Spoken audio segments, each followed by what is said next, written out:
Está começando mais um Opinião FC, o programa de futebol do jornal Opinião CE. Eu sou Gustavo Calvano e hoje nós iremos comentar as últimas notícias sobre o futebol cearense. Para compor a mesa, conto com a presença do jornalista Sérgio Amizade. Tudo bem, Serginho? Tudo bom, Gustavo? Prazer estar com você. Os telespectadores também, né? Estamos aqui. Fernando também. E do jornalista Fernando Barbosa. E aí, Fernando? E aí, Gustavo, Serginho, a você que está nos assistindo. E lembrando a você, né? Se inscreve, clica lá no sininho para receber as notificações e pode mandar sugestões, perguntas também para o Opinião FC. É isso, vamos para mais um, né? Vamos começar falando principalmente sobre os jogos que passaram. Eu queria que o Serginho começasse falando um pouco sobre como foram esses jogos do Fortaleza. O Fortaleza teve 2 vitórias magras no Campeonato Cearense, as 2 por 1-0. E eu queria saber o que é que o Serginho achou desses jogos, se o Vojvoda dele tá poupando um pouco mais o time para os grandes jogos, que a gente vai comentar futuramente. Queria saber de ti, Serginho. As vitórias são magras, mas em nenhum momento o Fortaleza perdeu o domínio das partidas, a não ser depois que teve um jogador expulso contra o Floresta. Aí no segundo tempo ele teve dificuldade, né? Mas venceu os 2 jogos por 1-0. O Rogério Ceni, técnico do Bahia, ele deu uma entrevista sobre o Campeonato Baiano, onde ele lamentou profundamente a desorganização do campeonato, a qualidade dos campos. Bom, a gente faz um campeonato aqui interno, começa no dia 8 de janeiro e vai acabar no final de fevereiro. Não pode se esperar nada dessas outras equipes que participam, porque o jogador não pode fazer contrato de 1 mês. Tem que ser no mínimo 3 meses. Mas qual a ilusão, qual a esperança que esse pessoal tem de os mais novos de se tornar um jogador e tudo? Então o que ocorre? Acaba já esse campeonato, certamente com uma final entre Ceará e Fortaleza, entendeu? Enquanto que as outras equipes jogaram 1 mês e meio. E aí vai fazer o quê? Vai jogar... Aí disputa a Taça Fares Lopes, uma coisa ali, outra coisa aqui. Então perdeu a consistência, né? O que na verdade acontece de muito ruim para o futebol é essa forma como tratam o Campeonato Cearense de Futebol. Eu até compreendo o processo de elitização do futebol que a CBF tenta impetrar, quer dizer, só tem vaga no país quem joga a Copa do Nordeste, quem joga a Copa do Brasil ou quem joga as 4 divisões. Aí essas competições são promovidas pela CBF, que promove essa elitização do futebol. Eu acho isso um horror. Eu acho que a CBF tem que cuidar das seleções e os clubes têm que se organizar, mesmo os menores, né? E aí fazer seus campeonatos de ligas para poder sobreviver. Porque se tem algo muito interessante na vida de um cidadão, é a passagem dele por um clube. Onde eu votei pela primeira vez foi para escolher um capitão de time. Eu votei pela primeira vez onde você aprende o beabá de uma democracia. Você frequenta o clube, você se organiza e tudo. O clube cria uma grande estrutura, né? Isso no futebol cearense tivemos essa dificuldade, porque Ceará e Fortaleza nunca se tornaram um clube de verdade. Eles se tornaram grandes times de futebol, mas nunca conseguiram ter uma estrutura de clube com frequência, jogando muitos outros esportes, com restaurante, com seu museu, para quem vem à cidade visitar. Então tem toda uma riqueza que está se perdendo e cada vez se perdendo mais nesse processo de elitização. Então você me perguntou pelo Fortaleza, desculpe eu não ter dado a resposta, né, dentro dos moldes que você estava imaginando ou supondo que eu ia dar, mas eu estou profundamente consternado com esse ridículo campeonato cearense. E uma coisa que o Serginho falou, né, em relação ao tempo do campeonato e muito sobre o gramado, você vê que todos os jogos do Ceará e Fortaleza são no PV e que quanto mais o jogo passa, mais o estádio está desgastado, o gramado está desgastado, né? O jogo, a bola rola menos. E eu queria saber do Fernando como é que tu tá vendo essa crescente do Campeonato Cearense ao longo dos meses, muito por conta desse desgaste. Você vê que as equipes começam com um gás maior, Não foi muito o caso do Ceará, né? O Ceará fez uma pirâmide invertida aí. Mas você vê que quanto mais o tempo passa, mais o jogo fica mais truncado, mais difícil. E os jogadores ficam com mais medo de arriscar por conta desse gramado, né? Exatamente. Tem quando você falou, o desgaste do gramado, porque o Castelão até agora não está tendo atividade, não está tendo jogo, por conta do problema de gramado, que isso aí já vinha desde, acho que 2023, essa reclamação com relação à qualidade do gramado do Castelão. O Serginho já jogou lá, né, várias vezes, desde o início do Castelão, né, quando era o governador do Plástico Castelão, agora virou Arena. Eu, como repórter de campo, estive muitas vezes ali no Castelão. Você pisava, chega a cobrir o peito do pé, né, do gramado muito denso, o pessoal dizia que era gramado, mas todo mundo elogiava o gramado do Castelão, que por muito tempo foi considerado o melhor gramado do Brasil.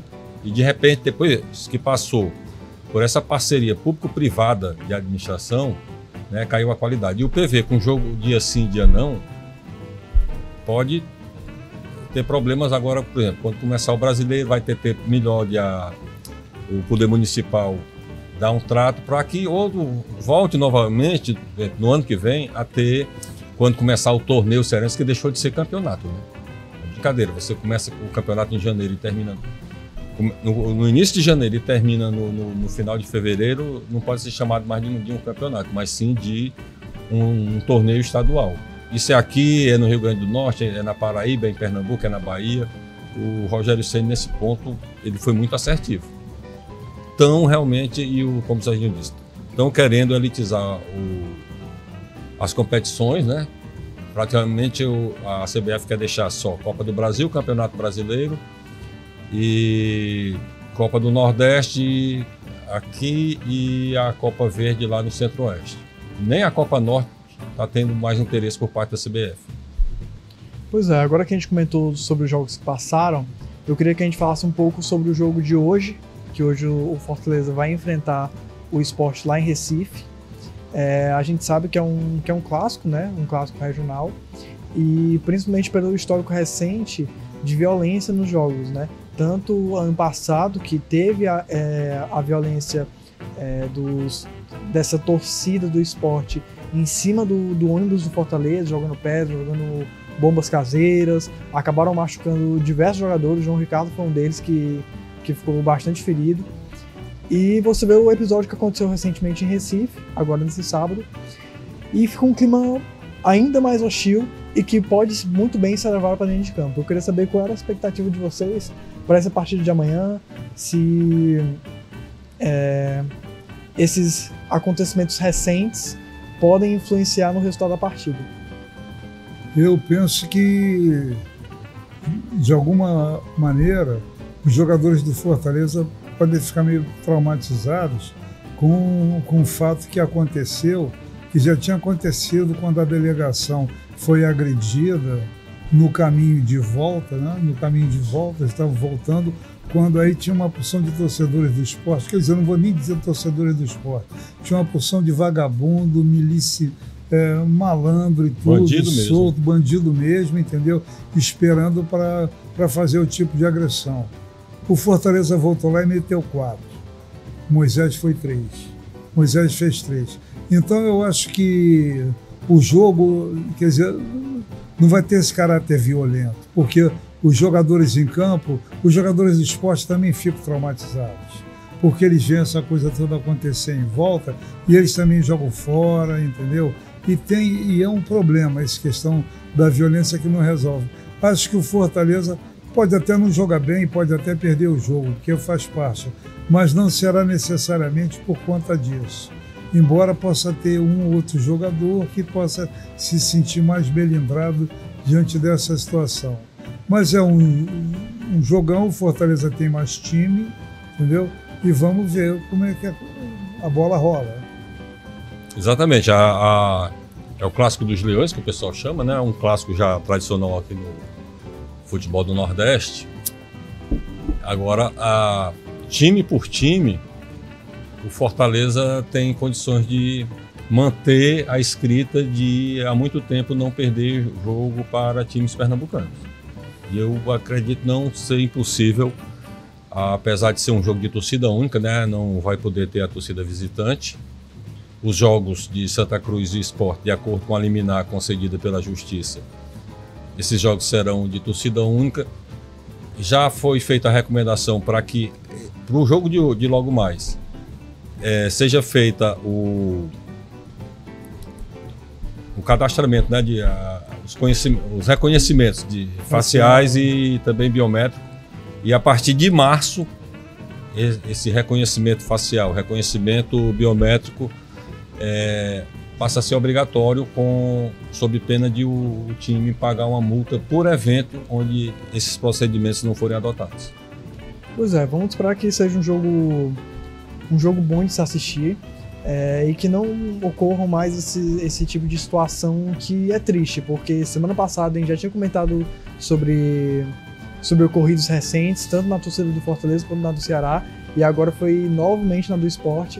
Então você vê que são coisas que interferem até mesmo dentro de campo.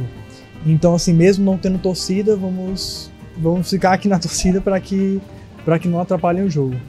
Agora, mudando aqui um pouquinho de lado, eu queria comentar sobre os jogos recentes do Ceará e principalmente essa vitória com M maiúsculo, né, do Ceará sobre o Barbalha, e que parece que finalmente o Ceará tá alavancando, o time tá dando liga, e eu queria saber para vocês da expectativa sobre esse jogo do Ceará e CSA, já que o Ceará perdeu na estreia pro Náutico, se agora que o time tá um pouco mais entrosado, tá um pouco mais treinado, se o resultado pode ser melhor do que o resultado passado na estreia. Ele joga dentro de casa contra o CSA, né? E só interromper, vale lembrar que o Ceará não perde dentro de casa pro CSA desde 2002, 23 anos. Ele joga... Eu já empatei com o CSA, eu perdi um pênalti, tive que bater um pênalti. Bom, mas olha só, o Ceará, alguns jogadores têm aparecido bem. Por exemplo, o Fernandinho fez um gol contra o Maracanã, se não me engano. Foi contra o Maracanã, não foi? Ceará e Maracanã? Não, Iguatu. Iguatu. Ceará contra o Iguatu, que foi uma pintura de gol, aquela saída, aquela vinda da esquerda para dentro e o chute de curva com a bola entrando no ângulo. Aquilo ali, o Iguatu, desses times que estão jogando o campeonato considerado de menor porte, Iguatu e Floresta me parecem os melhores de ver jogar. Então o Ceará venceu o jogo, né? E o Ceará aí venceu esse último jogo de 5-0. Mas ele só fez os 3 gols nos 5 minutos finais. Foi um time que enfrentou muita dificuldade o tempo todo e contra um time bem frágil, né?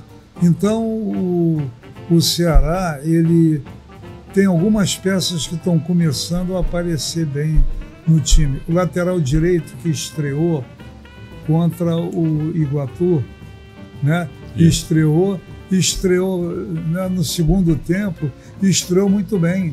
Um jogador de personalidade, tudo, levava a bola. O nome dele eu não tenho de cabeça. Também me fugiu o nome agora. Fugiu aqui. Né? Um jogador que entrou e tudo, e com decisão, chutou uma bola no travessão e tudo, força. O Fernandinho, que aos poucos vai se firmando como uma grande opção do ataque. O centroavante que veio do Corinthians, o Pedro Henrique, entendeu? Também é um jogador de boa movimentação, mas o Ceará precisa definir todo o time ainda. Então, tá uma coisa muito recente. O CSA vai ser uma grande experiência, o jogo contra o CSA, porque o CSA, em relação aos outros times do Campeonato Cearense, o CSA tem um porte um pouco melhor, porque é um time, né, que tem uma história e tudo, e que vai continuar jogando. O CSA vai continuar jogando a Copa do Nordeste até um certo ponto, não sei se está na Copa do Brasil, mas é um adversário com condições de testar melhor o Ceará. Porque até agora o teste verdadeiro que nós vimos o Ceará enfrentar foi o Náutico e ele foi muito mal, né? tem também o jogo contra o Fortaleza no sábado, que falaremos depois. Né? Isso. O CSA também já não perde, realmente, o Ceará não perde para o CSA aqui desde 2002, mas vai ser uma forma de melhor testar o time, principalmente sabendo que o jogo seguinte será o Clássico Rei. O Clássico é um jogo oficial, vai valer 3 pontos, mas assim, na prática, como eu vi crítica de ambos os lados, tanto dos tricolores quanto dos alvinegros, porque eles disseram que o Clássico Rei não vai valer nada. Porque os dois, Ceará e Fortaleza, já estão nas semifinais do Campeonato Cearense, né? Isso. Então esse jogo vai ser o Clássico Rei vai ser mais para manter a tradição da rivalidade, né, de Ceará e Fortaleza, e para continuar aquela fase, se estudar um pouco mais, fazer ficar naquela fase de teste. Já tem gente que defende que, inclusive, que poderiam poupar mais os titulares. Aí seria mais no caso do Ceará, porque o Fortaleza praticamente você não sabe quem é titular, quem é reserva. Todo mundo pode ser titular, todo mundo pode ser reserva. Como inclusive comentei na semana passada, todo o elenco do Fortaleza pode ser considerado titular. Principalmente com a maneira como o Vojvoda gosta de jogar as partidas, né? A cada partida é um esquema diferente, ele já sabe aquelas peças que ele vai colocar. Se já tiver participado do jogo anterior, tudo bem. Se não tiver, ele muda sem nenhum problema. E o jogador também não vai achar ruim se for substituído. Pois é, assim, acaba que, pensando na lógica mesmo, não tem sentido colocar o time titular, né, para se enfrentarem. Mas na questão emocional, se você pegar principalmente pela parte da torcida, a torcida quer que o seu time ganhe, entendeu? A torcida quer que o seu time ganhe. E mesmo colocando o time reserva, os titulares, quando forem jogar um jogo que é realmente importante, podem acabar sentindo essa pressão. Porque o time perdeu a primeira partida e vai mais pressionando ainda, com a torcida pressionando ainda mais, né? Isso. Então, assim, é mais um fator emocional que muitas vezes tem que pensar no torcedor, que pode acabar afetando o time em si. E aí, eu também queria comentar um pouco sobre esse clássico, né? Mesmo a gente falando que será que é melhor poupar? Será que é melhor não poupar? Mas, na teoria, se o Ceará for com o seu time titular hoje e o Fortaleza for com o seu time titular hoje, vocês acham que vai ser um jogo equilibrado? Tá mais pro Ceará? O Fortaleza teve essas vitórias mesmo que com folga, assim, dentro de campo, sem sofrer muita pressão, mas que não foram vitórias magras, e você vê que o Ceará está começando a dar liga.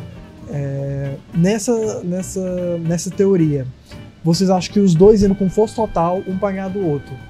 Qual o placar? Olha, eu acho que Ceará e Fortaleza, Grêmio Internacional, Flamengo e Fluminense, Vasco e Botafogo, Cruzeiro e Atlético, Sport e Santa Cruz. O Santa Cruz está numa divisão que nem tem mais, está na última divisão possível, que o Sport está na primeira divisão. O Santa Cruz ganhou o jogo do Sport de 1-0.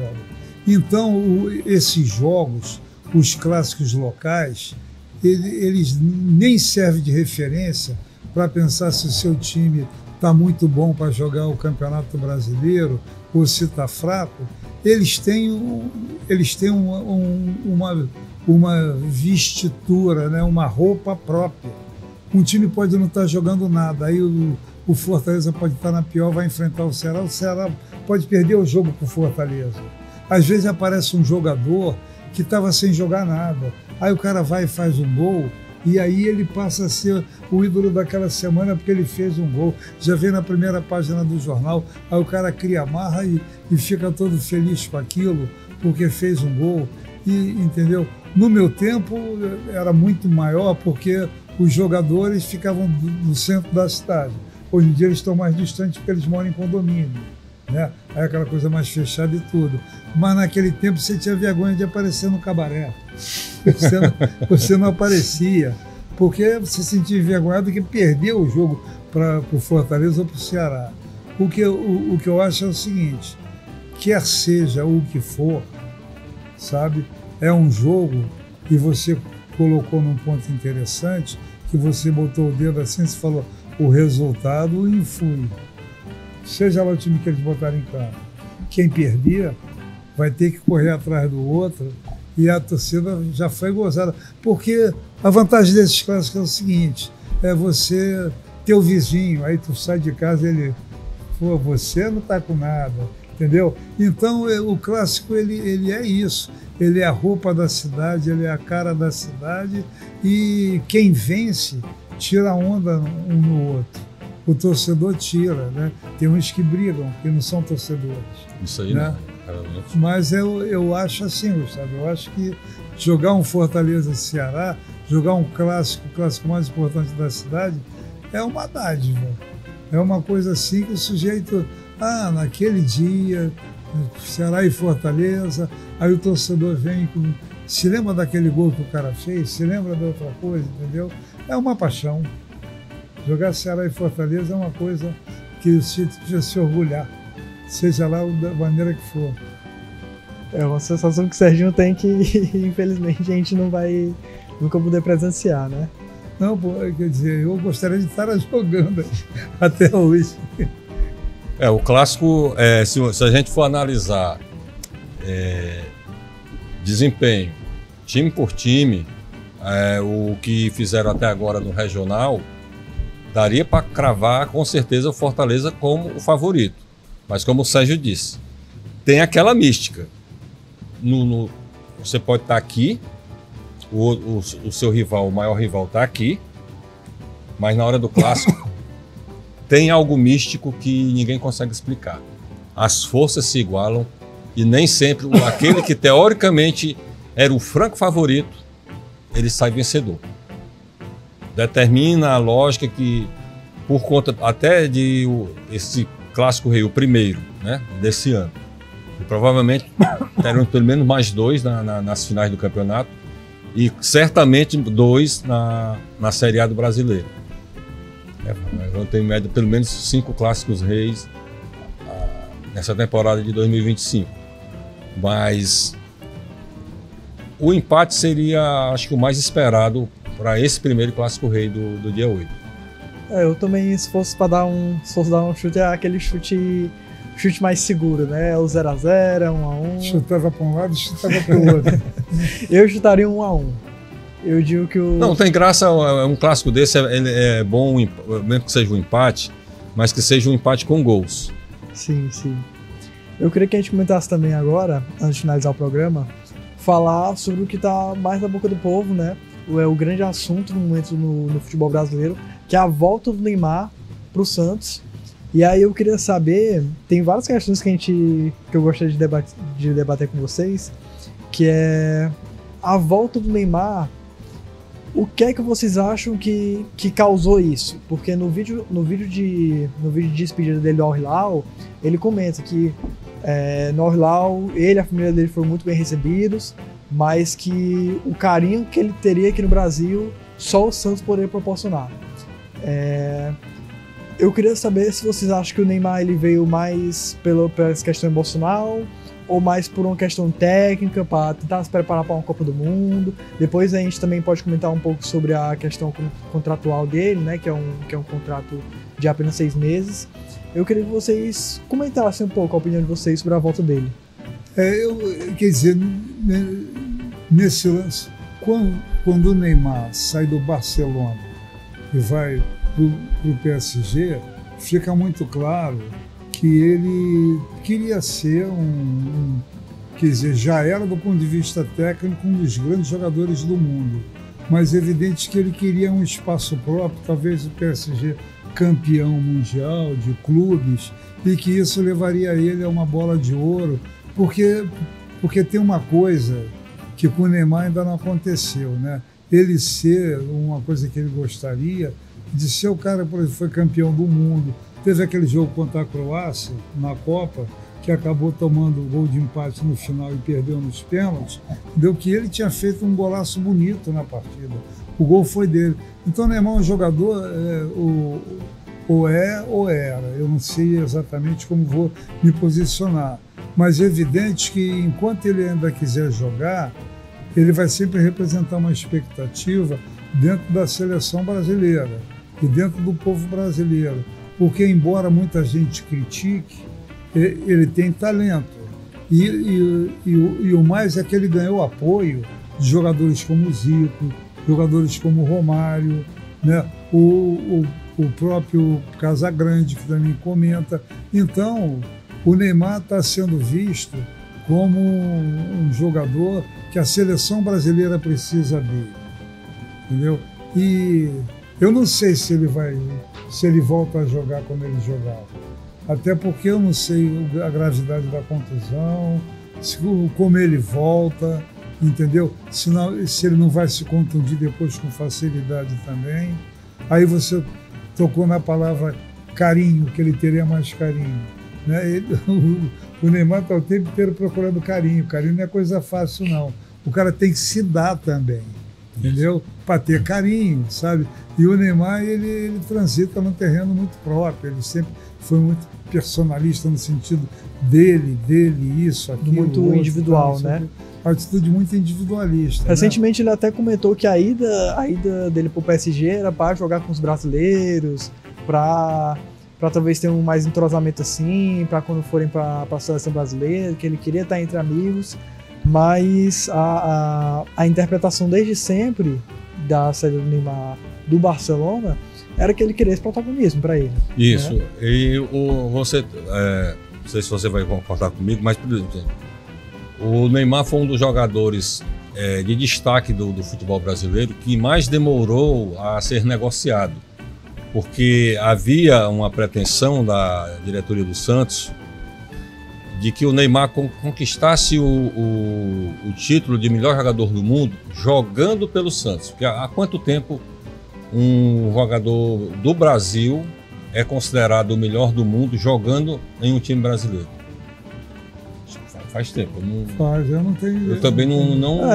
Na realidade nunca foi, né? Só depois, quando a FIFA e a Bola de Ouro reconheceram o Pelé como 8 vezes atleta do século. O século não tinha acabado. Exatamente. Faltava 30 anos para acabar o século. Aí os caras, igual esse negão aí não vai aparecer ninguém. Eu falava mais ou menos isso. Eu era adolescente ainda na época que o Pelé foi considerado o atleta do século. Acho que foi nos anos 70 ainda, um pouco depois da Copa de 74, 75, 76, por aí. Foi isso, Já faltava muito tempo ainda para o século passado terminar. Pois é, mas só tocando em outro assunto antes de eu fazer a pergunta para o Fernando, é até interessante a gente comentar um pouco sobre a demora da saída do Neymar do futebol brasileiro, que é até uma coisa que eu já vi o Serginho comentar, que é essa saída precoce dessas futuras promessas aqui do futebol brasileiro, se talvez não é melhor dar mais oportunidades para eles se destacarem aqui, para eles se formarem aqui e quando tiverem uma idade mais avançada, entre aspas, né? Porque, querendo ou não, os jovens hoje em dia saem com 18, no máximo 19 anos, mas quem sabe sair com 20 anos, 21 anos, como o Neymar saiu. 23, por aí no máximo, eu acho que 23, 24. Que aí pode acontecer casos como, por exemplo, o Vitor Roque. O Vitor Roque, ele saiu daqui. Quando ele saiu daqui, ele era um dos grandes jogadores do futebol brasileiro. Ele era ele estava brigando pela artilharia do Campeonato Brasileiro.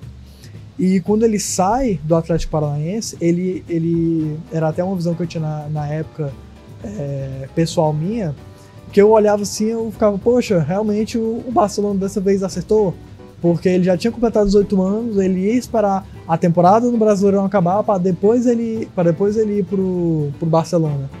Sendo que aí de uma hora para outra, ele não, vem logo, foi, não teve oportunidade lá, foi pro Betis, lá na Espanha, também tem poucas oportunidades, quando tem não consegue vingar, pode ser muito por conta da inexperiência, do nervosismo, e aí acaba que ele podia estar aqui se formando, e você vê que o Neymar teve isso, o Neymar teve o seu protagonismo aqui, o Neymar teve o seu destaque aqui, e quando ele foi para fora, foi muito mais fácil ele se destacar. Você vê que esses jogadores que saem mais novos, como o Vinícius Júnior, o Rodrigo, eles têm seu destaque hoje em dia, mas acabam que ralam mais. Né? Ralam bem mais, né? Se acostuma. E tem uma coisa, porque o dinheiro, inclusive, se abate sobre o cara. Sabe? Um dinheirão que eles pegam, tá? Compra casa para a mãe, que eles falam o tempo inteiro, quero comprar casa para minha mãe, deixar minha família bem e tudo, o que é muito plausível e muito legal.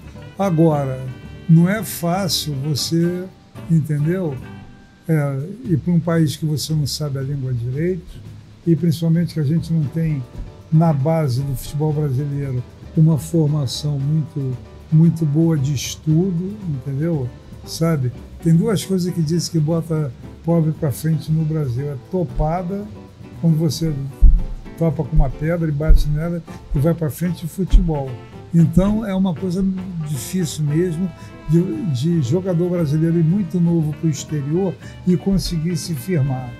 A maioria não se firma. Você pode contar, você conta nos dedos quem se firma. A maioria volta 3 ou 4 anos depois, entendeu? Às vezes junta algum dinheiro, dá para tocar a vida e tudo, mas já que estamos falando em termos de sucesso, não é coisa fácil. São poucos os jogadores que conseguem sucesso. Exatamente. Sim, desculpa, fala. E vai também no ponto da remuneração, né? Independente de ser aqui no futebol brasileiro ou no futebol internacional, principalmente o europeu. Então jogador de futebol ganha bem. Não é bem assim.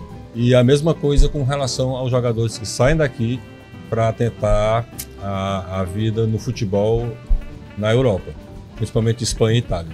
Tem uma coisa, o salário médio do jogador de futebol brasileiro é R$ 2.350 mensais.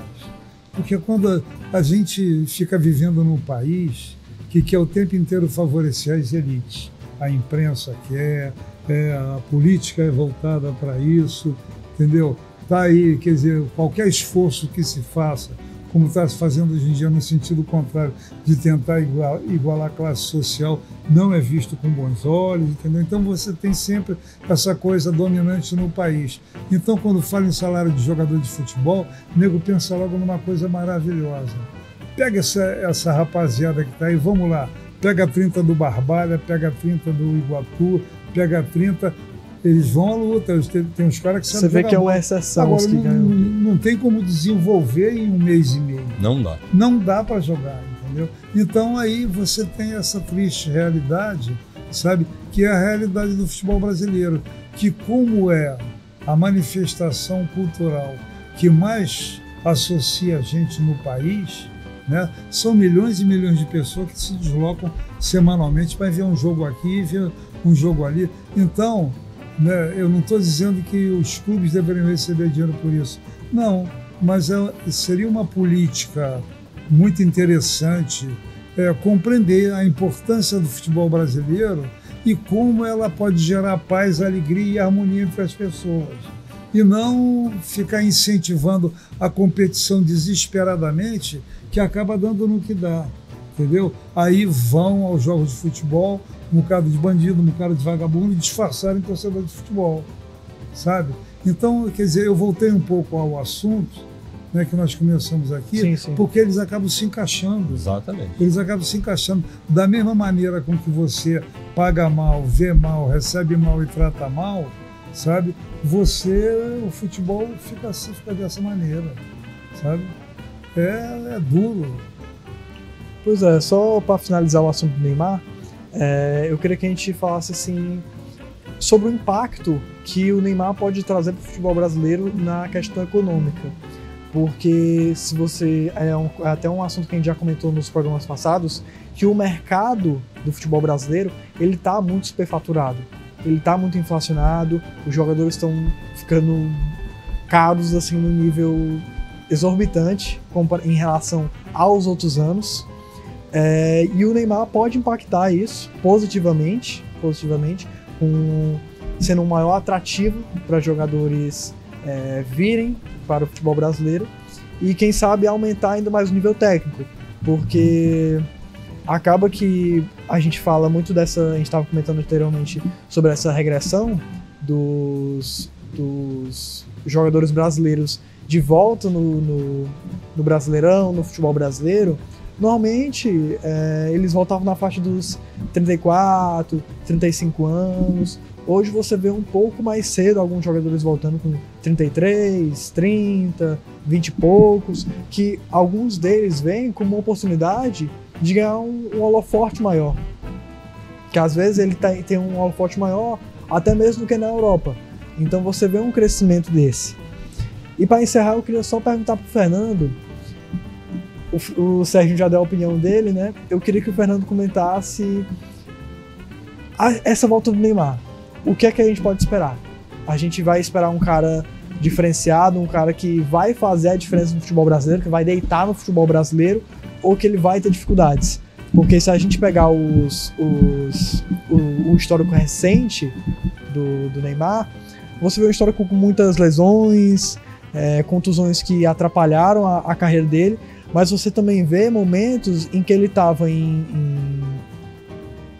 um bom condicionamento físico e mesmo assim não entregou o que esperava. Muitas vezes no PSG, muitas vezes mesmo por pouco tempo no Al-Hilal, na seleção brasileira.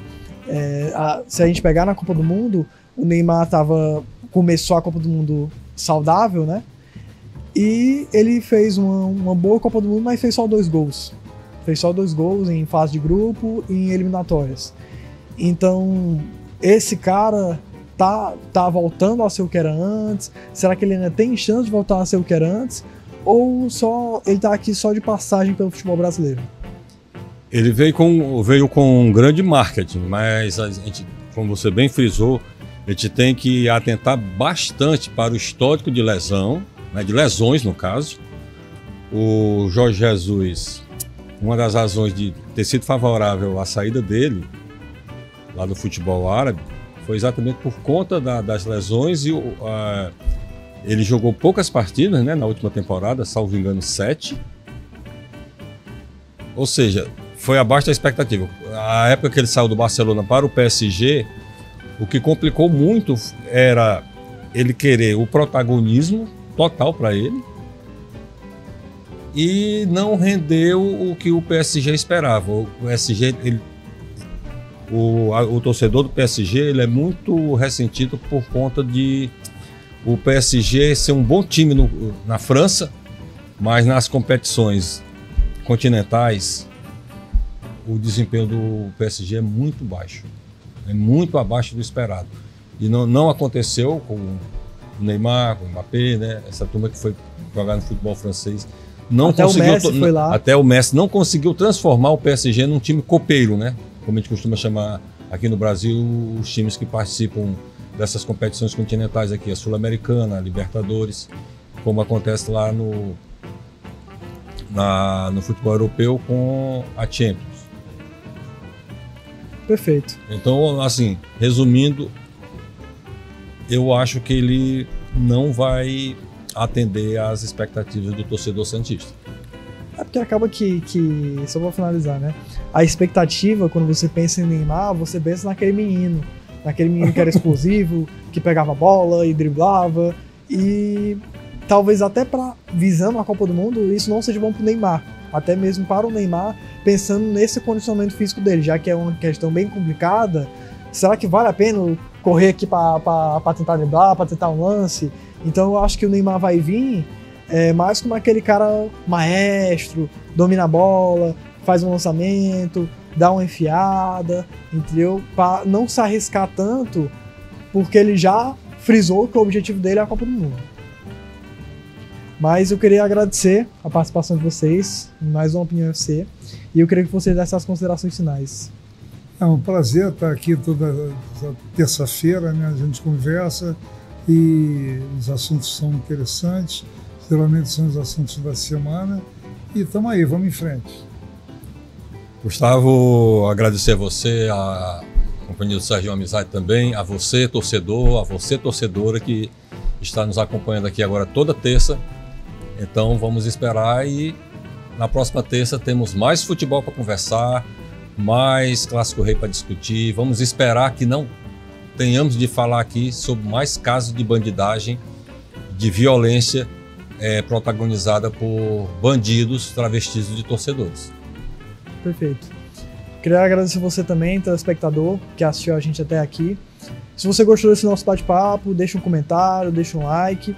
Acompanhe a Opinião CE em todas as redes sociais e eu espero você até a próxima terça-feira.